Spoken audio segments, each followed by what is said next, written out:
masyarakat itu harus tahu bedanya berita itu berita berbayar dan berita itu untuk menyampaikan informasi kepada publik. Jadi urgensi dari undang-undang tersebut di pasal 4 sudah dijelaskan bahwa pers sebagai sebagian dari hak asasi manusia untuk berpendapat.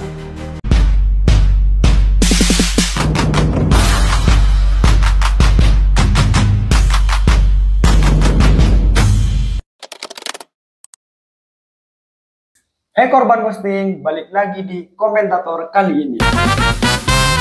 Akhir-akhir ini banyak lah berita-berita yang dari media sosial, baik itu berita dari website, yang dari audien atau dari mana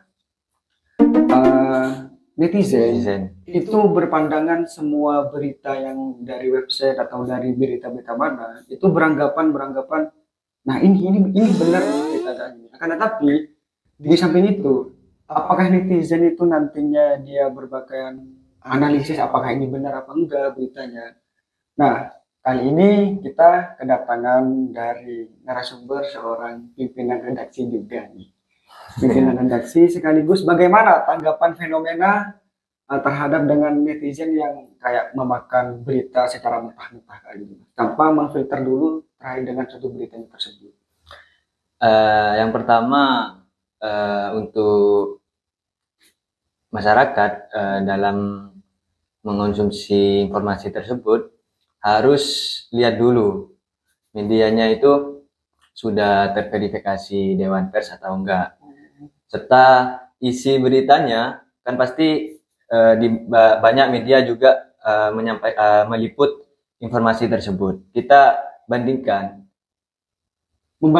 terkait dengan berita yang diliput media A sama B, apakah itu bersimbangan atau tidak. Meskipun dalam berita tersendiri kan seorang wartawan punya angle berita masing-masing, mau diarahkan ke apa berita tersebut. Mungkin bisa nggak saya katakan dari seorang wartawan atau seorang penulis jurnalis itu memiliki suatu perspektif pandangan berbeda gitu terhadap dengan berita A, tapi pandangan dari jurnalis A dan B ini berbeda gitu. Kemungkinan seperti itu enggak? Tidak, untuk beritanya harus objektif, harus sesuai dengan berita yang akan disampaikan. Yang dimaksud angle berita itu agar dari setiap media itu tidak sama. Maksudnya dalam tanda kutip teksnya itu biar gak sama, biar gak tervariasi dari media A dan media B. Tapi untuk beritanya tetap objektif. Tetap informasi yang kita sampaikan harus benar-benar objektif. Benar-benar objektif. Ini tadi sempat ada berita secara terverifikasi sama Dewan Pers, ada yang media yang tidak diverifikasi sama Dewan Pers. Itu bagaimana cara membedakannya gitu, Mas? Ada nggak sedikit terkait dengan ini berita ini nih kayaknya abal-abal ini gitu, nggak aktual ini gitu. Itu bagaimana cara memverifikasi terkait dengan berita tersebut? Ya itu dan masyarakat sendiri selaku yang mengonsumsi berita tersebut kan setidaknya tahulah apa yang sudah terjadi di sekitar itu. Di samping melihat media itu sudah terverifikasi apa enggaknya dari Dewan Pers, dan masyarakat sudah tahu, ini kok agak sedikit melenceng gitu bahwa apa yang sudah saya temukan di wilayah tertentu kok agak sedikit melenceng gitu. Bisa ditemukan di situ, meskipun tidak menelusuri sedetail bahwa media itu sudah terverifikasi Dewan Pers apa enggak. Oh iya, ngomongin terkait dengan media sama jurnalis, narasumber kali ini dia seorang penulis juga ya? Ya, penulis berita, jurnalis di media lokal. Mungkin bisa disampaikan ya untuk terkait dengan keprofesionalisnya sama independensi seorang jurnalis itu seperti apa gitu? untuk profesionalisnya seorang jurnalis ya harus menaati aturan kode etik jurnalistik. Menaati aturan kode Dan etik Undang-Undang Pers Nomor 40 Tahun 1999. Oh ya, berbicara kode etiknya itu seperti apa? Untuk secara garis besar ya, di kode etik jurnalistik itu wartawan harus bersikap independen, terus menyampaikan berita sesuai fakta, berimbang dan tidak menjatuhkan bukan menjatuhkan, tidak keberpihakan. Yang dimaksud independen itu tidak intervensi dari pihak manapun, terutama sama ini pemilik perusahaan media. Bahaya. Oh iya, terkait perusahaan media itu kan ini kepemilikan media itu kan. Media. Ini balik lagi kepada independensinya kepemilikan media. Kan banyak kan. Ini perusahaan media kan, Nah, itu kan banyak orang-orang yang nulis itu. Tapi yang menentukan terkait dengan suatu mempublikasi terkait dengan media itu kan harus ada ini kan tim redaksinya. Tim redaksi. Itu seperti apa gitu kan? Untuk di tim redaksi di media, kan itu ada dari mulai untuk di pemimpin perusahaan dan ada direktur, terus dan jajarannya. Di pemimpin redaksi tersebut kan ada pimret, redaktur pelaksana, redaktur. Jadi seorang jurnalis setelah melakukan peliputan itu nanti ditinjau kembali oleh redaktur pelaksana.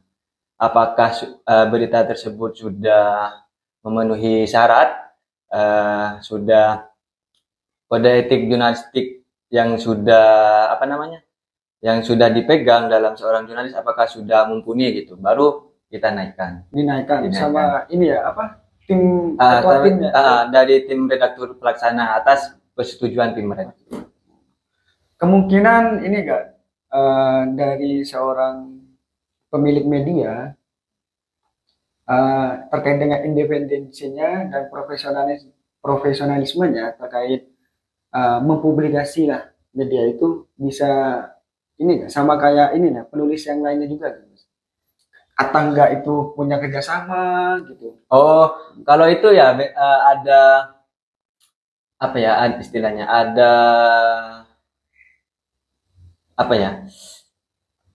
pemisah lain. Untuk berita seorang jurnalis itu nggak ikut-ikutan juga? Enggak, ada timnya masing-masing. Untuk di bagian marketing, misalnya nanti berita itu berita editorial atau kerjasama dengan perusahaan lain. Untuk tugas wartawan sendiri yang ditugaskan redaktur pelaksana, yaitu mencari informasi dari suruhan redaktur pelaksana. Misal redaktur pelaksana itu menyuruh untuk meliput suatu isu dalam wilayah tertentu, baru seorang jurnalis itu turun lapangan, melakukan riset, menggali informasi sedalam mungkin untuk diberitakan kepada publik. Untuk semisal ada kerjasama baik dari instansi pemerintahan atau perusahaan, itu beda lagi dan tempatnya beda lagi. Makanya masyarakat itu harus tahu bedanya berita itu berita berbayar dan berita itu untuk menyampaikan informasi kepada publik.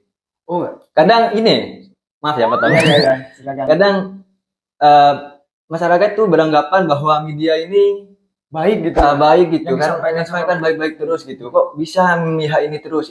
Media ini tidak independensi. Itu jangan disalahkan secara langsung. Bahwasanya itu ada berita itu masuk kategori editorial. Apa namanya? Editorial. Apa itu editorial? Iklan berita, mempromosikan atau berita pencitraan dari baik itu pribadi ataupun suatu kelompok untuk diberitakan bahwa kelompok ini sedang punya program bagus dalam mengembangkan UMKM di kota ini. Misal dari program program kerjanya gitu, disampaikan gitu. Terus yang hal yang baik-baik gitu. Ini kan media itu kan banyak, banyak saking banyaknya kita tuh nggak bisa terhitung lah dari satu titik kota ini ada berapa berita banyak. Nah itu bakalan ini nggak ada dari tim verifikasi kayak dari Dewan Pers bahwa ini eh, media ini lolos verifikasi dan media ini nggak lolos dari verifikasi itu ada penyeleksiannya gitu kan? Wadah, dari penyeleksian baik dari media itu tersendiri dan susunan redaksinya harus memenuhi berbagai macam syarat. Contoh besarnya ya medianya harus punya kantor. Untuk di tim redaksinya minimal untuk Pimret itu sudah sertifikasi wartawan tingkat media. Kan ada 3 kan, ada apa tingkat muda, muda, terus madya sama utama. kalau yang paling bawah ini seperti apa mas? Muda. Muda ini. Untuk muda itu harus seorang wartawan itu harus minimal lah, harus sudah punya sertifikasi tingkat muda. Tingkat muda itu di ranah untuk beritanya itu di ranah berita langsung, penyampaian langsung. Secara langsung gitu atas kejadian pada hari ini. Yang kedua ada tingkat media. Itu media itu peliputannya sudah mendalam, ada investigasi, ada berbagai hal yang harus ditelusuri, tidak hanya satu sumber, tidak hanya satu narasumber yang kita wawancarai. Berarti berbagai banyak informan gitu ya? Berbagai macam narasumber yang harus kita gali. Nah, ini yang pertama ini, berita utama itu seperti apa mas kalau berita utama? Kalau utama itu sudah ini ya, apa ya kayak berita-berita yang sudah ini di tingkat kepercayaan publiknya udah tinggi apa gimana atau ada klarifikasi lain gitu terkait dengan berita utama itu? Kalau berita utama itu berita yang apa ya sifatnya itu terus ditelusuri sampai ke akar-akarnya. Jadi semisal menggali suatu isu, suatu permasalahan sekarang dan tidak selesai sekarang juga, besok dan seterusnya menggali lagi informasi, menelusurinya lagi. Lebih apa ya spesifik lagi. Dan itu harus dilakukan oleh jurnalis yang sudah profesional yang sudah memiliki sertifikasi tingkat utama. Kayak media dan utama. Oh ya kayak kemarin ada berita yang dikirim ini ya kepala babi. Itu kan bagian dari ini ya. Ya. Apa namanya berita yang secara terus menerus gitu. Nah itu kan ya contohnya yang kemarin itu soal kiriman kepala babi gitu. Kan media itu kan dimensinya itu kuat. Yang mana semisal ada suatu problem mereka itu menelusuri ke akar rumputnya sampai ya mungkin ya pihak yang merasa oh kok media ini terus menelusurnya gitu kirim kepala babi kemungkinan besar tapi ya kurang tahu teror gitu ya diteror ayo kita teror kok biar media ini tidak menelusurnya ke mana-mana. Tapi ini Pak kalau balik lagi ke pilar demokrasi yang keempat itu kan adalah kebebasan pers. Nah, itu kan harus kita pertanggungjawabkan lah terkait dengan independensinya, profesionalisnya seorang jurnalis itu harus harus tinggi lah. Biar kepercayaan publik itu tetap gitu kan. Nah, mungkin kalau dari Mas sendiri itu kan terkait dengan profesionalis seorang jurnalis serta independensinya yang kita harus jaga dari suatu intervensi itu apa saja gitu Mas. Kan banyak intervensi-intervensi terkait dari seorang jurnalis itu. Banyak. Pokoknya ya untuk seorang jurnalis itu ya harus benar berpegang teguh terhadap tugas pokok dan fungsinya seorang jurnalis serta mematuhi kode etik dan undang-undang pers. Karena terutama pada momentum politik. Itu yang rawan ya. Yang rawan itu biasanya pada momentum politik itu. Ya apa namanya? Kan seorang yang dalam posisi wartawan dalam susunan redaksi Mereka kan ya cuman ya di samping mencari informasi tersendiri kan ada suruhan dari atasan-atasan dari redaktur pelaksana untuk melakukan turun lapangan untuk observasi untuk menggali informasi. Takutnya media itu sedikit digoyangkan keyakinannya dengan politik-politik tertentu gitu. Akhirnya ditugaskanlah seorang jurnalis. Ya kalau jurnalis seorang wartawan itu berpegang teguh terhadap tugas dan pokoknya, ya mereka tidak mau diintervensi. Itu dari apa namanya? Dari tim redaksinya itu tersendiri. Ya ada juga berangkat dari wartawan itu tersendiri. Oh iya Mas, kan kalau momen seperti itu kan pastilah goncangan-goncangan terkait dengan suatu apa ya, independensi sama profesionalisnya itu ini tergoyahkan lah. Ya. Kalau misal kan itu kan harus ada ini kan berapa orang yang dikirim untuk memberitakan suatu berita ini gitu kan. Itu hal minimal ada berapa orang atau sendirian atau ada temennya gitu untuk apa ya mengambil berita itu. Ya tergantung seberapa informasi yang kita telusuri. Ya minimal lah dua, tiga. Ya satu bisa, tapi takutnya untuk semisal satu orang takutnya kewalahan gitu. Apalagi dalam untuk menggali informasi tersebut luas gitu, harus warawiri sana sini gitu. Ya setidaknya 2 orang apa gitu untuk turun ke lapangan. Oh ya, balik lagi tadi kan berbicara satu pilar dari demokrasi yang keempat itu adalah kebebasan pers. Ada Undang-Undang Nomor 40 Tahun 1999 itu tentang pers itu kan. Itu kan di sana itu sudah dijamin lah kebebasan pers itu. Dijamin. Itu esensi dari undang-undang itu untuk jurnalis sekarang itu apa sih Mas? Esensi dari undang-undang tersebut itu. Jadi urgensi dari undang-undang tersebut di pasal 4 sudah dijelaskan bahwa pers sebagai sebagian dari hak asasi manusia untuk berpendapat. Jadi apa yang diutarakan dalam tanda kutip itu kepentingan publik, ya juga usah takut, kita sampaikan aja berdasarkan fakta dan berdasarkan fakta dan kebenaran dan itu keberpihakan kepada publik. Sekarang itu sekarang ada istilah apa ya? Ada jurnalisme warga. Jurnalisme warga.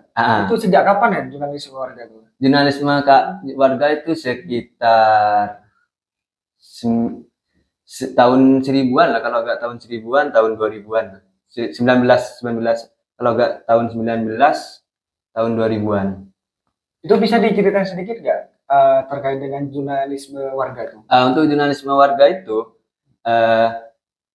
seorang ya masyarakat biasa yang bukan profesi jurnalis bisa menyampaikan informasi berita. Namun dia berarti bisa nulis berita juga meskipun dirinya bukan profesi seorang jurnalis, tapi beritanya itu cuman mencakup berita langsung, straight news. Atau dia opininya dia aja kan balik lagi kan terkait dengan profesionalisme seorang jurnalis itu kan kalau mencari berita harus objektif. Objektif ya. Itu bagaimana kalau jurnalisme jurnalis masyarakat jurnalis masyarakat, jurnalis warga. Itu ini tinggi gak terkait dengan objektivitasnya gitu? Ya itu ya tergantung masyarakat itu sendiri dalam menggali informasi. Tapi kan habis itu dikirim kan ke media. Nah media itu harus memverifikasi betul, mencari betul bahwa apa yang dia kirim berita tersebut apakah benar-benar sesuai fakta atau hanya opini dari penulis itu tersendiri. Berarti jadi ini dari redaksi itu harus ada wawancara lagi ke penulis, tanya-tanya lagi. Semisal ada sedikit redaksi bahasa yang kurang meyakinkan. Berarti kayak saya ini bisa juga nulis Bisa dikirim ke media gitu. ke media. Tapi melalui Tapi gak semua media, Mas. Oh, Ada beberapa media yang tidak menerima kiriman berita. Kalau untuk opini kan sifatnya kan pendapatnya tersendiri, beda dengan berita. Kalau berita kan menyampaikan informasi orang lain, bukan dari pribadi sendiri. kalau yang berita yang kayak gitu yang boleh menerima kiriman tulisan itu beritanya seperti apa gitu? Atau kan tadi balik lagi ke awal ada tingkatan itu ya, muda, Madya sama utama. Itu yang bisa ngirim tulisan itu yang dari mana tuh Mas? Dari klasifikasi dari 3 media itu. Itu kan untuk yang tingkat sertifikasi seorang wartawan itu kan digunakan seorang wartawan yang bekerja di suatu media. Kalau jurnalisme warga itu ya gak usah punya sertifikasi, tapi berita yang disampaikan berita langsung, berita yang terjadi saat ini, atau dalam tanda kutip sama dengan jurnalis yang memiliki sertifikasi tingkat muda. Tingkat muda. Itu ada sekolahnya juga berarti ya terkait dengan jurnalis yang profesional nih sama independensi itu. Ada. Ada punya sertifikat muda, swadaya, Madya sama utama. Ada. Dalam di seleksi di seleksi sertifikasi itu ya untuk tingkat muda ya cuman menulis berita langsung, cara observasi, terus cara wawancara kepada narasumber, cara mencari informasi. Baru kalau udah tingkat media utama itu udah investigasi untuk menelusuri berita secara mendalam. Oh iya, untuk korban ghosting gitu, kalau untuk mau menulis itu gak usah takut gitu ya, Mas. Gak usah takut karena kita dilindungi sebenarnya sama undang-undang. Kan akan tetapi sejauh mana undang-undang itu bisa melindungi kita gitu. Ya kayak tadi balik lagi kepada Undang-Undang Nomor 40 tahun 1999 itu terkait dengan suatu keamanan dari seorang jurnalis itu dijamin. Sudah dijamin. Makanya selama kita bisa menyampaikan kebenaran terkait dengan fakta itu gak usah takut ya Mas. Ya, kita langsung utarakan saja. Tapi beneran ini dijamin beneran gak? Dijamin. Takutnya ada intervensi atau ada teror gitu. Ya kembali lagi ke situ. Ya kadang semisal kita berpendapat terus diteror karena pendapatan kita terlalu kritis dalam mengawal suatu isu. Ya jangan takut gitu. Ngapain takut? Ya harus kita berpegang teguh. Yang penting apa yang kita sampaikan benar-benar sesuai fakta, sesuai data, dan itu untuk kepentingan publik. Gak usah takut. Ya balik lagi. Ini Mas mau berbicara terkait dengan satu analisis fenomena yang sekarang ini kan media sekarang ini pantas nggak? Banyak nggak? Atau sebagian dari media itu ada yang independensi atau ada yang tidak independen gitu. Dan seorang jurnalisnya apakah ada yang profesionalis atau yang tidak profesional gitu. Kalau bicara media ya sekarang ya khususnya di media mainstream, media website yang berbasis media online sekarang banyak, mulai dari tingkat regional terus baru bangun sudah di tingkatan nasional. Tapi ya itu kita lihat dulu media itu kadang ya karena media itu dibangun dan didirikan dari pihak-pihak tertentu, media itu gampang terintervensi. Gampangnya intervensi itu dari segi apa dulu Mas? Ya semisal media ini membangun suatu media milik perusahaan si A. Dan si A itu ada sedikit problem dan diserang banyak media, bukan diserang istilahnya apa ya? Ditelusuri banyak media. Ya, media yang dia punya, dia ini mencari celah untuk untuk entah itu menutupi atau apa namanya, memberikan informasi lain terkait apa yang sudah media-media beritakan. Gini juga Mas, jurnalis itu khususnya media, khususnya di media yang masih baru rintis gitu. Kebanyakan ya, seorang jurnalis itu ini tembak dulu biar dapat iklan. Tembak dulu. Maksudnya di sini istilahnya gimana tembak? Istilahnya tembak dulu biar dapat iklan. Semisal kita telusuri, semisal ada suatu problem dari suatu instansi atau perusahaan, kita telusuri, gali-gali informasi. Bukan tanda kutip bukan menjelekkan, meskipun ya dalam perusahaan itu ada sedikit penyelewengan, ada penyimpangan gitu. Media baru itu banyak yang langsung masuk gitu. Agar kenapa? Mendapat sorotan. Media itu dapat sorotan dari pihak sana. Terus kan mau kemungkinan besar kan mereka manggil media itu untuk memasang iklan. Jadi berita yang sudah kita telusuri pertama sudah tertutupi dengan berita-berita pencitraan di berita selanjutnya. Apakah itu ya contohnya media seorang jurnalis atau seorang wartawan mencari pendapatan seperti itu apa gimana Mas? Tapi nggak semua wartawan itu media bang baru rintis, baru ya meskipun sudah punya perusahaan, punya legal hukum, ya bicara yang realistis saja ya. Buka perusahaan media kan untuk ini komersial juga kan. Iya. Tapi kalau memang berbicara suatu fenomena banyaknya media sekarang ini kan ini Mas ya, untuk kita menggali berita-berita yang aktual dan berita-berita mana yang hoax itu kan ini dari netizen atau masyarakat itu kebanyakan langsung dimakan mentah-mentah, seakan-akan yang diberitakan itu ini baik, ini benar ini. Tapi kan ya balik lagi tadi kan media itu kan nggak semuanya memberi berita itu didapatkan secara aktual juga kan gitu. Iya. Itu kan bagaimana dari Mas Roy sendiri seorang jurnalis sekaligus ini pimpinan redaksi lah gitu kan.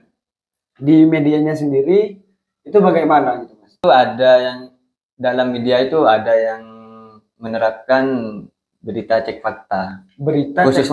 Khususnya media yang memberitakan di medsos. Karena di medsos itu ya tidak sepenuhnya berdasarkan fakta, karena